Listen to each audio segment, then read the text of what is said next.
Lions Rock Productions.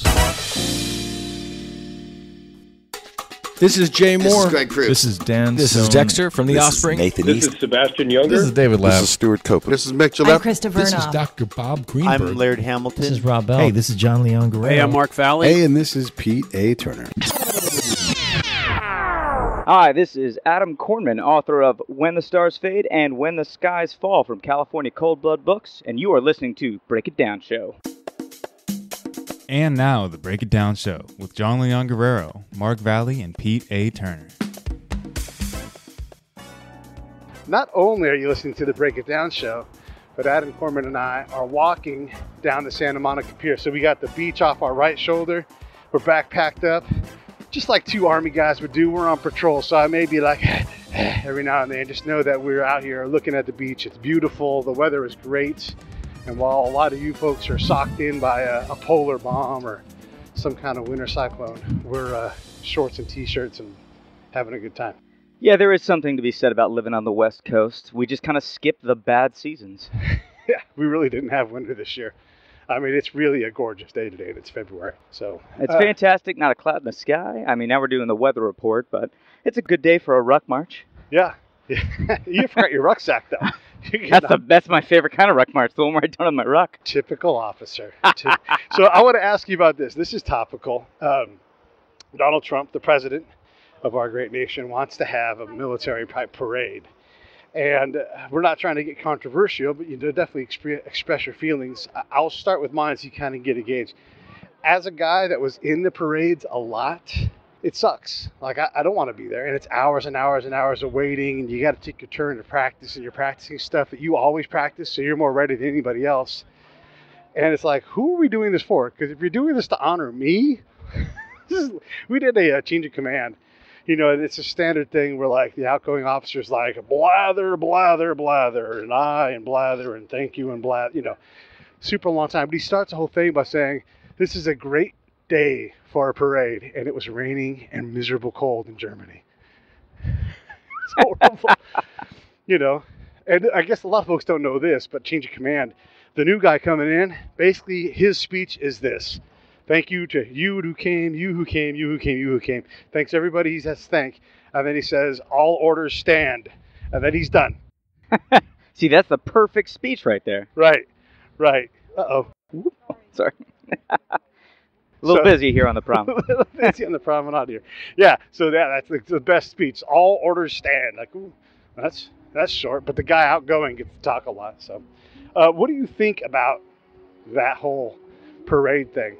I mean, my whole take on it is pretty much the same. When I was enlisted, I freaking hated work parties and PIR, pass and review for Yodfall. And basically, anytime we had to do DNC for more than 5 minutes, it's not something I want to be doing with my time. Yeah.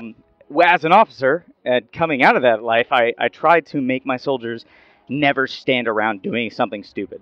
So I get that we want to celebrate the military, and I appreciate that this country is trying to, kind of raise its patriotism and raise its respect to soldiers. But I think they could take that money, put it into, the VA, put it into shelters for homeless veterans, better health care for our guys coming back from deployment, and that would be a way better way of showing respect to the soldiers.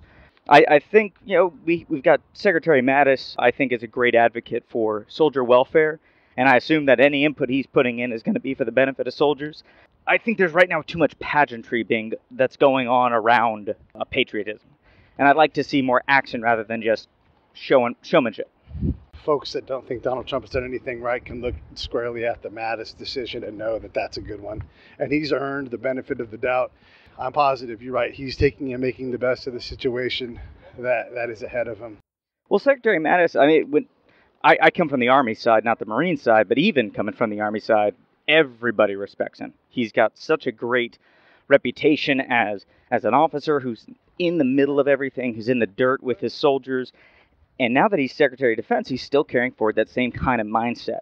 Yeah. And I appreciate that. I think regardless of anything else that comes out of this administration, at least we've got a very smart and well-regarded person leading the troops.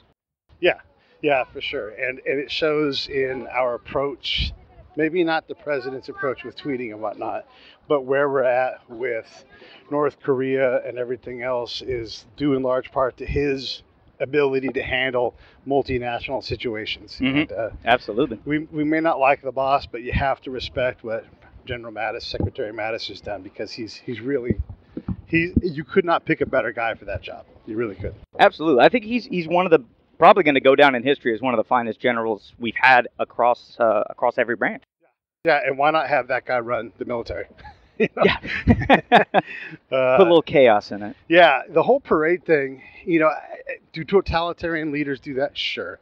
But look, Well, I've participated in parades for like Memorial Day parades, right. Veterans Day parades, and usually it's you go to when I was in the Guard, we would do a parade in Palmdale, California, Yeah, and the city council would put this on. We would send a platoon, and they would march, and it would show off how terrible our DNC was, and then it usually lasted 15 minutes, 20 minutes, and then it's over, and then they would give our guys free drinks, yeah, and that was really the best part of it for the soldiers is hey, free booze. fair booze. So I think that something of this scale, Yeah. it's too showy and it's not enough really getting down to what we're trying to show off. Also, I can't remember who said. I think it was is it Representative Kennedy or Senator Kennedy? I think he's a representative. Well, Mr. Kennedy Yeah, said that confidence is quiet, and I think that that's something that America's never really had to project strength, or at least not in the last 100 years, because everybody knows it. Everyone knows we've got the best military, we've got the strongest Air Force, we've got the best Navy. There's no real need to show it off. I think we can honor our soldiers and our veterans in a better way. yeah. I would guess that if you were to poll all of us veterans and said, how do you honor, as a parade, what you want, a national parade? No. The other thing that people don't realize, you and I will know, is you put anything larger than a battalion out there to march, and you're going to have a problem. People are going to be literally sprinting at some point to keep up, because, the formation just moves, and it's got to, just like traffic where it's got an ebb and flow, all formations do this too. So if you put 10,000 people out there, however many soldiers or service members will be marching, it's going to be a shit show.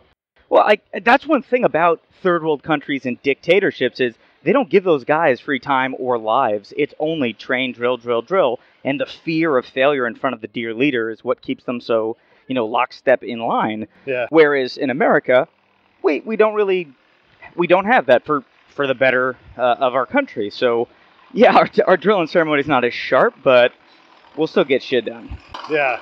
Well, even still, if you put 20,000 people out on a parade field, no matter how good your drill and ceremony is, It turns to soup pretty quick. Yeah, it's a hilarious thing. The whole parade thing is a bit of a situation.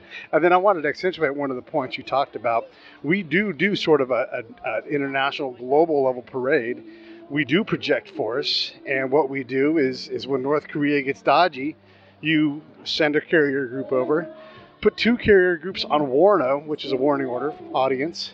That carrier group shows up, and you've got the attention of the United States military, which is not something that a free nation will enjoy very much, but there's not a fucking thing anybody can do about it. No, there's few things that express the might of a nation quite as much as an aircraft carrier. Yeah. And, a Nimitz across the bay from you is pretty much the scariest thing you can imagine. Yeah, yeah. And if you're a friendly nation, that's your guardian angel right there. At Right. a moment's notice, you have an Air Force, you have a Marine Corps, you've got every agency that we have available is minutes away from you. And I think that's one of the most powerful things that we've developed in the last century. Yeah, that ability to push power like that is incredible. It also means that there's very scary men that have very long beards and big sacks of money working to undermine your enemy. Or if you are the enemy, you're being undermined by these people that spend their lives doing exceptionally hard things. Mhm. Overthrowing governments is one of them. So, Yep. We've gotten pretty good at it. Yeah. Well, there's always going to be the flip up here and now, but yeah.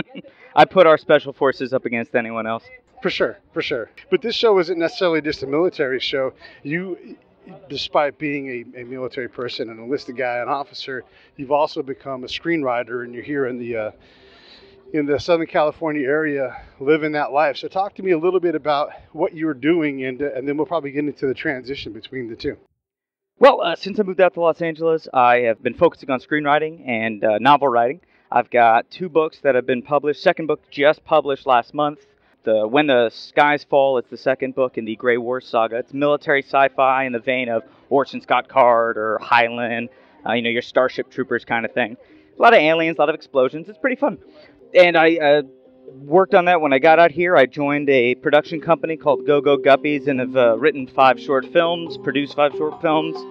And now my writing partner and I are working on a couple shows that we're pitching around to Netflix, Hulu, Amazon, going to the streaming services, because that seems to be where it's at. People talk about pitching shows and pitch season, all that stuff. And one of the things we don't hear a lot of is, what the hell does that even mean? Like, what, you're just going to show up at Hulu with the DVD and be like, you got to watch my show?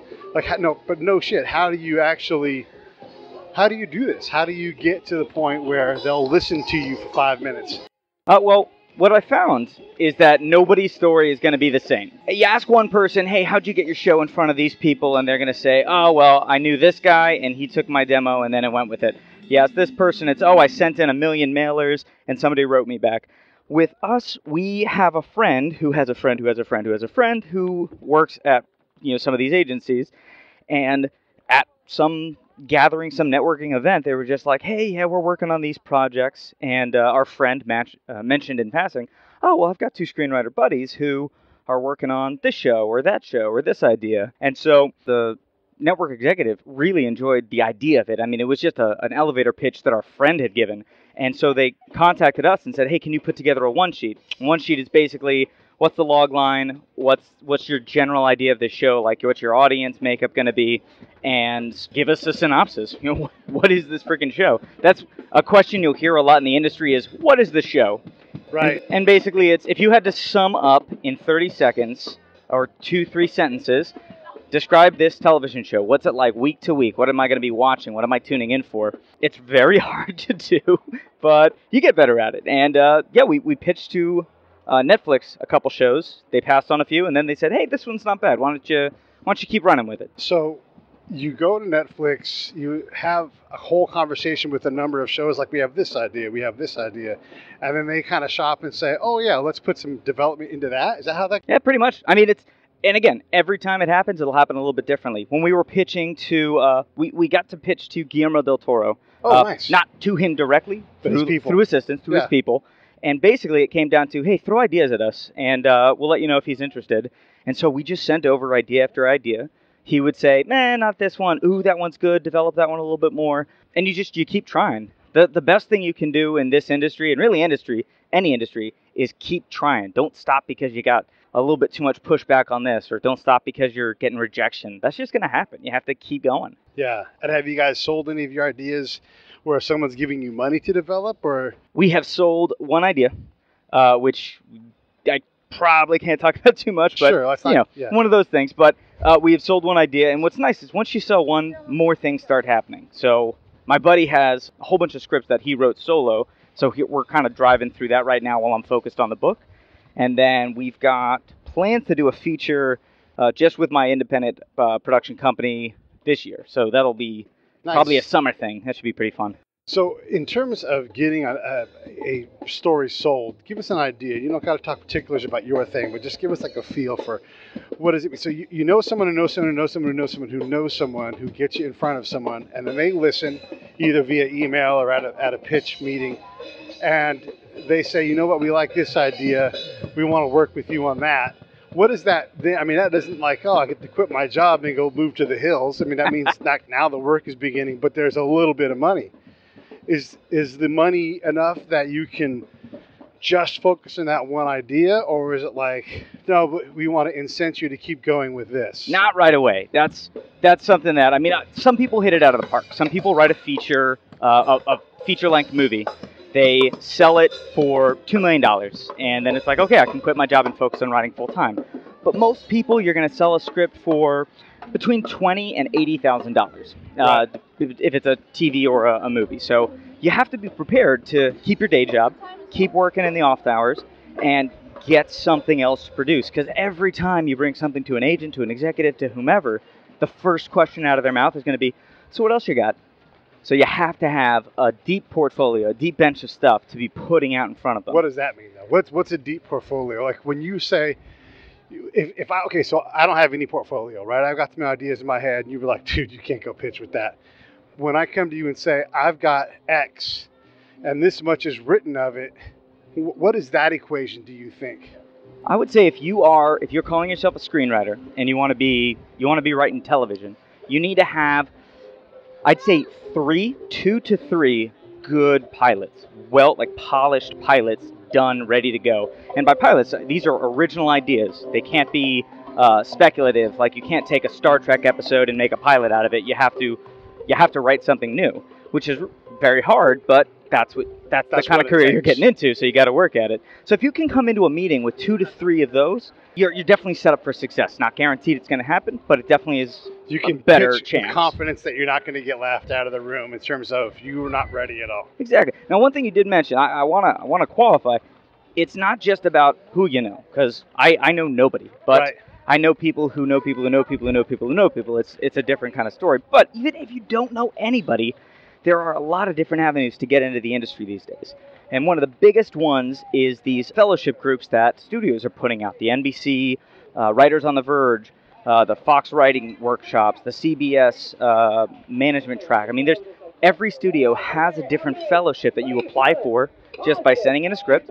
And if they like it, they pay you to work for them for 2 months, 3 months. And at the end of it, you've networked, you've got job opportunities, and you don't have to have a single industry contact to get in. So if you want to break into the industry at that level, at the writing level, then the opportunities are there. You just have to have the work ethic. Yeah, the thing I have also learned is that you can go to one of those fellowships and absolutely strike out there. I mean, you do the work because you have to do work, but they don't get you. But that doesn't mean that somebody else won't get the work that you created there. Absolutely. And everybody talks to everybody. It is a small community despite tens of thousands of people working in it. Right, yeah. There's a lot of BYU TV is creating things. You can legitimately go pitch those guys, and who would have thought that? So there's a lot of people trying to gather audiences, and the audiences don't have to be epic anymore. You're not going to get 6 million people watching your sitcom every night, reliably for years and years. It's just because there's too many options. So there is a lot of need for story. And there's also a desire for, more than ever before, we have long, multi-decade serials going now, or at least 20-plus seasons, even if they're shorter seasons, like something like Survivor. That's going strong, and it's going to continue to go strong, and likely could live on, in another form, like on the internet, for indefinitely. It's such a good format. I mean, not non-scripted television, reality TV, there's always going to be a market for it. Even if it's not on network television, there's internet channels, there's streaming networks. I mean, Netflix is buying reality shows. They bought, what was that, Ultimate Beastmaster, the Sylvester Stallone show, where it's basically just Ninja Warrior. I mean, it's a fun, goofy competition show, but there's a market for it, and it's doing really well, and it's going into its 3rd season. If you look at scripted television, there's I want to say last mark was 474 scripted TV shows on the air right now, right, across all the different platforms. So you got to figure each one of those has a writer's room that has about between 4 to 10 people. Sure. On the higher end, maybe you'd see a 14-person, 15-person room. That's considered a very big room. Now, do the math on that. You've got plenty of opportunity for people who want to get in. And even if all of that, you still can't find your job, you can just go on YouTube, make your show on your own. Yeah, right. Get a couple friends, get a camera, make a show. Yeah, you can definitely make your own thing. That's for sure. And that more than ever is emerging because you can literally go out and finance it yourself too. Yeah, but do an Indiegogo campaign or a Kickstarter campaign. You raise, $100,000, and that's enough to put on 10 episodes of a YouTube show. Right. Yeah. Or finance a small independent film. I have a friend with the Producers Guild, and that's what he did for his first movie. He went and financed it himself using Indiegogo and a little bit of his own money. Ended up raising just a little under $150, which is very low budget for a movie, but you get the right people, you pay them scale, get a couple SAG waivers, and bam, you got a film on your hands. Now you've got something you can show around it, and that's writing your own ticket. talk to me about, so what branch were you in the Army? Were you artillery, or what were you? I was a 19 Alpha, so armor. Armor. Okay, so you are a combat arms guy, and you're running. How the fuck do you become a writer in Hollywood? So I was going to Boston University, which is a fantastic school for just anything you want to do. My brother had gone there and studied communication, and eventually he transitioned into film and television and became a graphics artist.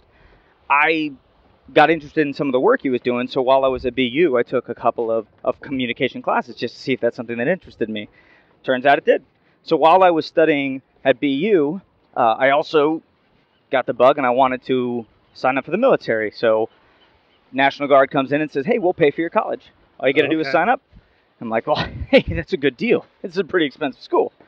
So I signed up with them, and while I'm training with an infantry unit in Cambridge, I also was studying communications, studying screenwriting, creative writing, film production, and everything else. And when I graduated, I realized, all right, I got the bug for the military. I'm sticking with it. I'm building my officer career now, and on the other side, I also got to build my writing career. Huh. I mean, for me, I've always been a bit of a storyteller. I like to just, it started with writing notes to my teachers from my parents, saying why I had missed a class or didn't do my homework. And it just, it kind of grew from there. I had a lot of teachers encouraging me to explore the crazy areas inside my head. And eventually people started paying me for some of the crap that came out. My buddy Dave West, who we've mentioned a couple of times in the show, don't know if he's sat in yet, but he's a character, and one of the things that we do is we invent characters. You know, we take like approximations of like the people we see here on Santa Monica Pier, and then we'll invent a character. So there's inappropriate hand placement guy. He didn't mean anything by it, but he's going to put his hand like softly on your lat. And you're like, whoa, no one puts their hand there, you know? And then we'll play these characters to each other. So like, I'll nestle my hand on his inner thigh, and if I feel creeped out, then I'm in the right spot, and then it makes us giggle and laugh. That's just one of them. There's try my food insistently guy, you know, where you're like slide your plate over, and you're like, huh. You just make a sound and a gesture, and you're like, that's okay. And you slide your plate closer, and then you get more and more like insistent. Try my food, and it's hilarious. It makes you laugh. So I get the creativity is all around you, you know, if you allow it. So as a kid, you're making up these stories and all these things. That's cool. So you recognize that pretty early on. When did you realize I need to take this to the big leagues? I graduated college. I'd gone through all of my my training with the military. I'd been Fort Sill, Fort Knox. I'm now a qualified armor officer, which, by the way, that means absolutely freaking nothing, because I showed up at my first unit and realized, wow, they didn't teach me shit. I don't know how to do anything. Yes. I know how to fill out paperwork. Yes.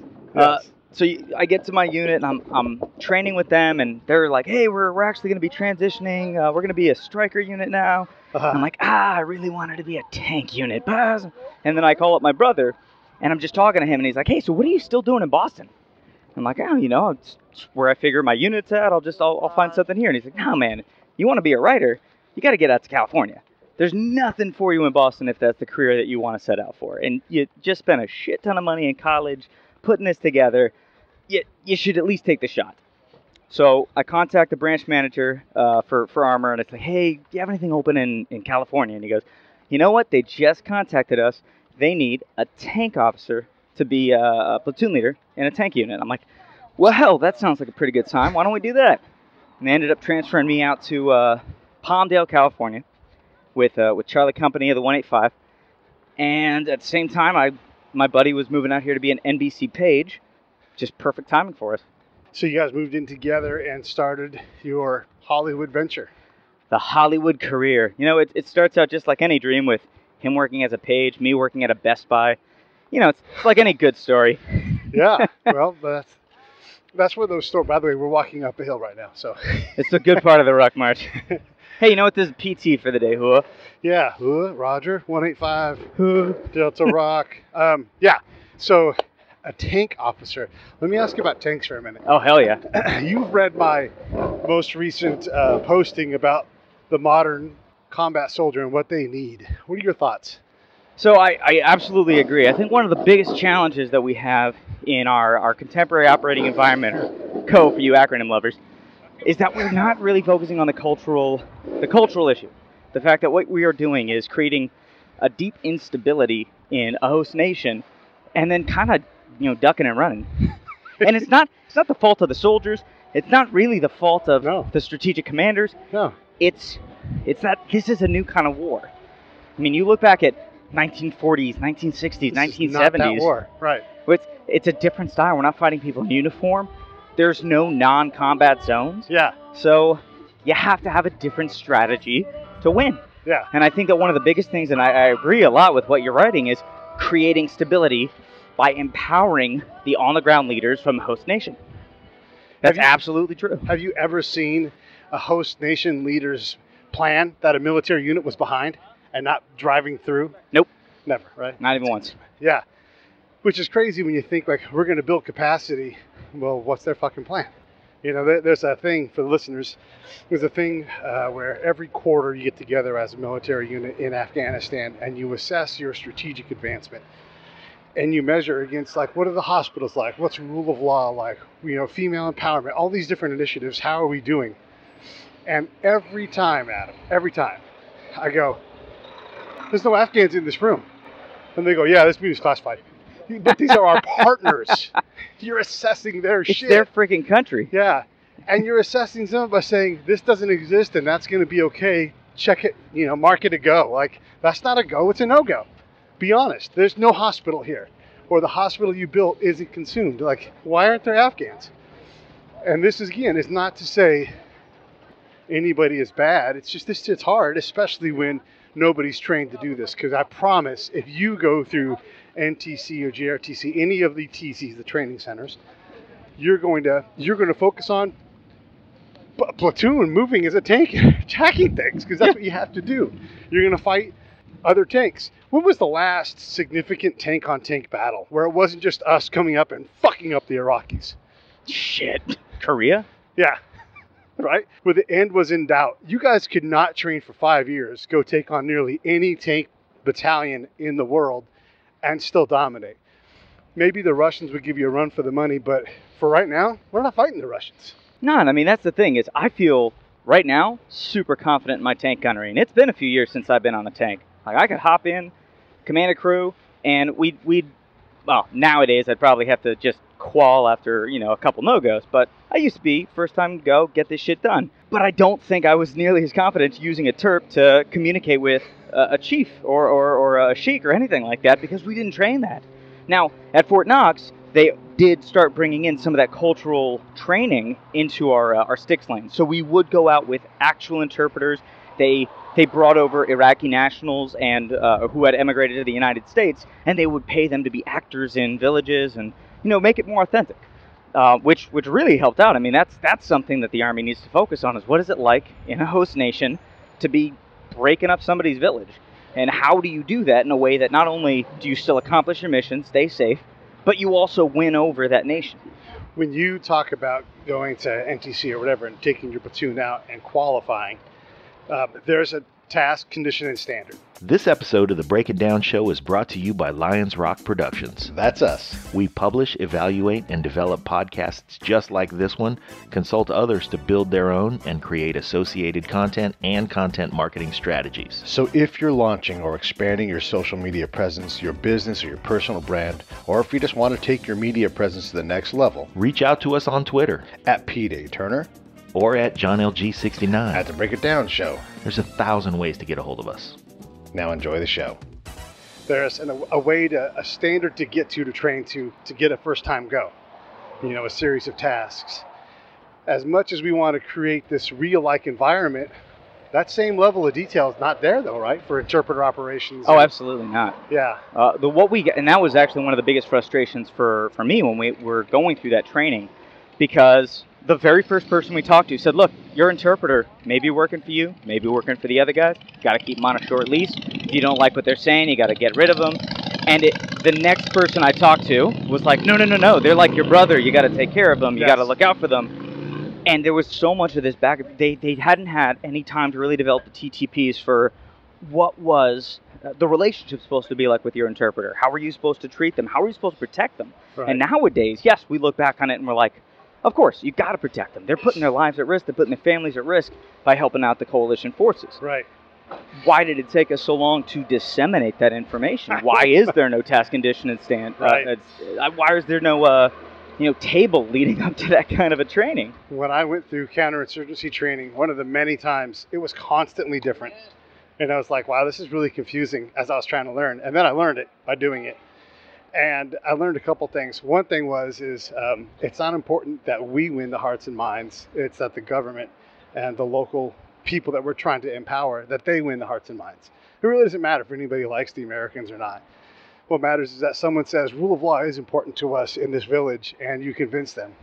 The other thing was funny was there's this old SF Green Beret guy, and he was showing us this video of this Army NCO who was dressing down this group of Iraqi military people, just absolutely blasting them and being what appears to be inappropriate in a video. And he's like, this is an example of bad partnering, like don't do this. And I raised my hand, I'm like, I actually know this unit. I know several of the Iraqis in that formation, and you have no idea the context of that conversation. It's actually not an example of bad partnering. At least you can't say that. And the guy's like, oh, dude. I'm like, all right, let me tell you exactly why he got mad at them, because I was the unit after them, and I learned that whole story just by luck. And then everybody in the class was looking at me like, holy shit, what the fuck are we getting into? Like, the guy teaching us is clearly knowledgeable, but completely wrong. Here's some guy, because I didn't go through training with these guys. I kind of got attached to them at the very end, because I had already done the work, and I was redeploying with a new team. And it was like, wait, hold on. All that's bullshit? Like, all that's bullshit. These guys were needed, every now and then in the Army. Do you have to get dressed down because you're not doing your job? Yes. That's what's happening here. Here's why it happened. Here's how it happened. And here's what happened afterwards. And it's illustrative of the challenges that we have in training. Again, it's not because that old dude was wrong or sucks or anything or wants to suck. It's just that it's hard and we haven't trained on the core tasks. It's especially for a tanker, your job is to keep your platoon alive. So and that's the thing about the old motto of the cavalry is death before dismount. But nowadays, most tankers are deploying to nations, then they're not going to get a tank. My company, right before I joined them, was just getting back from deployment to Iraq, and that deployment, they didn't get tanks. They got soft skin Humvees. Yeah, I totally forgotten about death before dismount. It's totally true, because here's what actually happens when you deploy. You get in vehicles that aren't tanks. Maybe you roll around in Strykers. Strykers are like an 8-wheeled tank. It's a big, huge, scary vehicle. It's like a minivan that likes rolling over and does not like getting off of hardball roads. Yeah. It's a interesting platform. You're going to not ride in those, or you're going to ride in MRAPs, and everybody's going to get this. They're going to dismount. You're going to dismount. You're going to do patrols. Yeah. You're going to do mid operations. You're going to do knock-in searches. I mean, you learn it as you go. And I mean, everybody learns how to clear a room as you're going through basic or AIT or wherever you're going. But it's very different from what you're really training to do as a soldier day to day. So even if you do learn a little bit about TERP operations during AIT, you're not going to be learning that with your unit. You're going to be learning how to kick down doors and shoot people. I mean, that's what you train for if you're infantry, or you're going to learn how to do gunnery tables if you're a tanker, or you're going to learn how to do, artillery ops or mortar ops, whatever it is your MOS may be. You're not going to be learning the shit that you're actually going to be doing in country. We practice some convoy operations, but I wouldn't say that I was feeling too confident with them. I'd figure it out when I got there. And the best thing that I had going for me is this 72-ton, rolling FU that I was carrying along. Yeah, which actually makes your actual job harder, because now you're in town with your 70-ton FU, and then you got to get out and be like, I'm your bro. And they're like, you are? So partnering is really, really hard. I think that's something, Colonel Grossman on Combat on Killing. Sure. He made a great point about the use of large caliber weapons, small arms versus field artillery, tanks, everything else. And the whole idea, it's not just about force multipliers in your combat ability. It's just about the psychological effect. There is something psychologically demeaning about a tank rolling into your town. Yeah. It's terrifying. If you've never been around a tank, first of all, it's rolling a 1,500 horsepower turbine engine. It's louder than a jet airplane.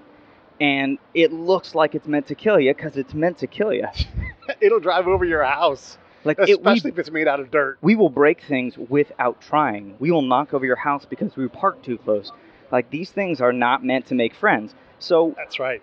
yeah, that's something you got to be aware of if you are leading that company in or leading that battalion in. Can I buy you a beer over here? Damn right you can. Okay. And then, I don't know if you know this, if I told you this story, but I almost got killed by a tank. I actually got hit in a head-on accident by a tank. Oof.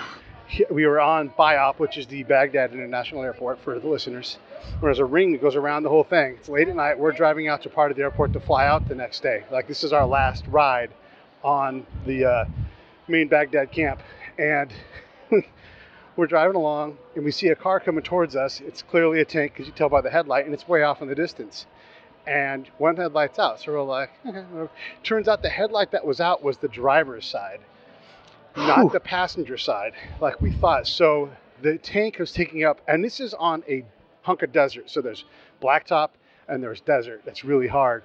So that tank had all the room in the world to scooch over and did not budge an inch. And we are in a minivan. And so way more dangerous for us to get off of the hard top road. So we weren't trying to play chicken, but they just kept going. They kept going straight, hit us, hit the Humvee behind us, ejected a dude out, seatbelt attached to the chair as he shot out, blew out his shoulder and everything else. That tank never stopped. And those are my friends, you know, like. Yeah, that's Blue 4 right there. yeah. It's so that's what a tank really is in reality. And I don't know why those guys didn't stop. I imagine that once they realized they hit a bunch of civilians, they probably went, "Oh fuck, let's just keep going," because who's ever going to know? Well, I mean, that's the thing. If they saw that they hit a minivan, they may have just assumed, in country. Oh no, this shit! is on American-controlled things. Anybody they hit was an American, you know. And well, then they were just being assholes. And then they hit a Humvee. Like, I have hit on. shit in a tank and not known. Yeah, that is easy. This was a head-on collision with a van followed by a Humvee, and sent both vehicles careening off the road. Total both vehicles. I don't know how I'm alive still. The thing with tanks is you can go to NTC, National Training Center, train up for that mission, like we said, get ready to go, and literally never set foot in a tank, other than to maybe maintain it if you're assigned some tanks. You may not even go to where tanks are at. But the job you do every day you don't train for, and that's kind of the big point of that. I'm going to close that chapter, and let's talk about what's next for you. You've got a story sold. That's not the end. You're writing your novel now. Talk to me about what's coming up next. So coming up next, this year I'm going to be competing in the Los Angeles 48-hour film contest. I'm currently competing in the New York NYC Midnights puts on different screenwriting and short story writing contests. So I'm competing with them this month. And we're going to be filming a feature in summer with Go Go Guppy Productions and hopefully a couple other local production companies. And I'm working on books 3 and 4 in the series. Damn. Wow. And I'm also, if you guys have met some of the other guests on the podcast, I'm in a program called the Writers Guild Foundation Veterans Writing Project. And this next couple months is going to be meeting up with mentors in the industry and learning a little bit about how to break in. It's actually a really great resource. There's a lot of veterans who work in the industry, and they offer free programs, free mentorship, so that guys like me have a chance of getting in. Yeah, that's really cool. I know Mark Valley is involved with some veteran writer groups, and maybe that one. And obviously he's a co-host on the show, and he actually is in the middle of getting an MFA, and he's writing a novel as part of his MFA project. So way to go, Mark. And also Hilliard Guest. He's a friend of the show, has his own podcast writing show, and it's called the Screenwriters Rant Room. He also gives a lot of his time back to veterans in an effort to help them tell their stories. But one of the things I love about this is we get to talk to guys like you who absolutely deserve mic time because you're fascinating, but also guys like us, we get to go out and tell our story right now. It's not 40 years from now. It's not 50 years from now. It's like, this is really what's going on. This is what it's like to fight these things. You know, this is the guy that got shot. This is the guy who lost everything when he came, you know, all these different stories of this is the cost of combat, and we're glad to go. But understand that when we come back, my network is filled with warlords and you know, criminals and murderers. And you guys are like, go get a job, work your network. Like, well, my network is a bunch of evil people. That's who I had to get to go know. So should I go meet more evil people, or how about It's like I could start up an opioid thing out here. I got the contacts now, I got but the suppliers. Yeah. Oh, I want to say this to you too. I saw a story the other day, and I love to do this mostly because I'm a dick. But let's make this left here. There was they showed a picture of an A10 going and tearing up poppy fields. And they're like, yeah, cool, Bert, because that's the sound the thing makes, and everybody loves it. And I love A10s too. But I'm like, yeah, that's a waste of time. You know, all you're doing is, like, you're actually creating more instability by doing that. Oh, yeah. You know, why doesn't the government program instill to incent not growing poppy? Why doesn't that work? And I get a bunch of things like, well, they don't like it. They're not a nation of people that follow a government. Like, well, then there's your problem set, not poppy. You know, but yeah, you're going to take that field away, and then the guy down the road now has a better markup on his product. Yeah, you just made the Taliban more money. So and we're the freaking buyers of this thing. I mean, that's the problem is so multifaceted. It's kind of hard to just offer a quick solution. But yeah, I love an A10. I love seeing, but fuck yeah. You're not solving a problem with a bullet. Not in this instance. Not in this instance. I mean, I think people get kind of a misconception because of the action movies, television shows. Sure. Just because that's not really how the problems get solved. Yeah, the Army goes in and the Army does cool shit. Marines kick down doors. Air Force is bombing shit and playing chess. I don't know what they do. And then the Navy is firing rockets offshore. But at the end of the day, the solution has to come from in-country. You can't build up the country just with bombs. You got to build it up with the leaders there who work with coalition forces to make something happen. That was perfect. Let's go to this bar. Fantastic.